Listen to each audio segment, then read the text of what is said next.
علی اکبر حسامov 35 ساله شهروند تاجیکستان و زاده شهر پنجکند که حدودی 1 سال در اوکراین اقامت داشت با درخواست مقامات تاجیکستان بازداشت شده است. به او استرداد تهدید می کند.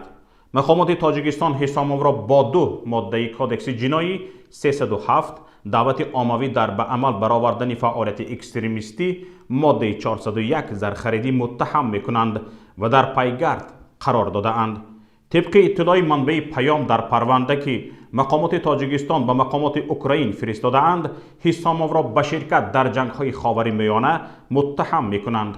در پرونده همچنین آمده است که علی اکبر مدرسه عالم دادخواه شهر پنجکند و دانشگاه الازهر مصر را ختم کرده است. روزنامه‌نگار بابا رجب خالف که در رسانه‌ها و شبکه‌های اجتماعی همچون محمد رجب شاهیم شناخته شده است، از خویشاوندان حسامov بوده است. این خبر را به ما محمد رجب رسانیده گفت تمام وجه‌های در پرونده آورده شده تهمت است.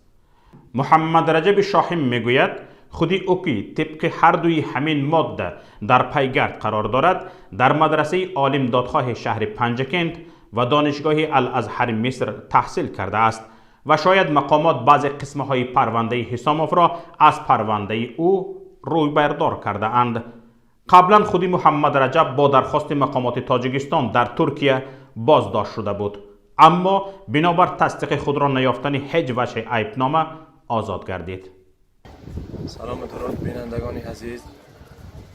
به بنده شهرجب شوهیم خبر رسید که یکی از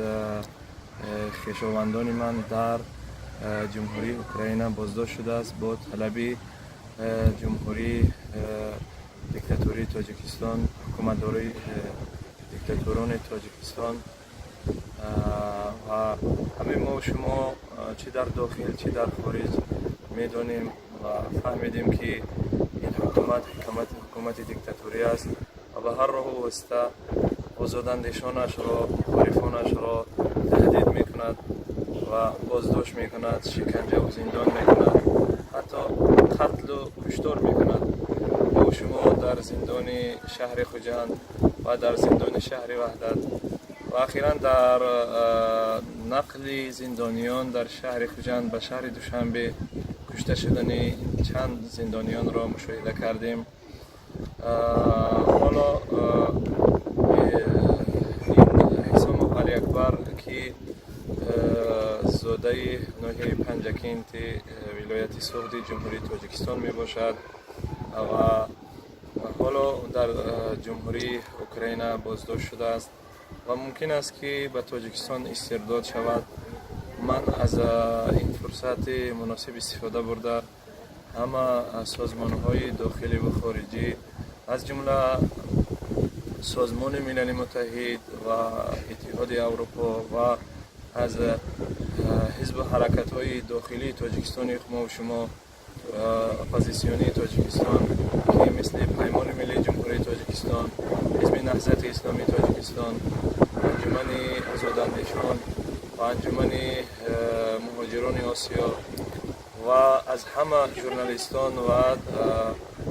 گروه 24 احترامانه خواهش میکنم که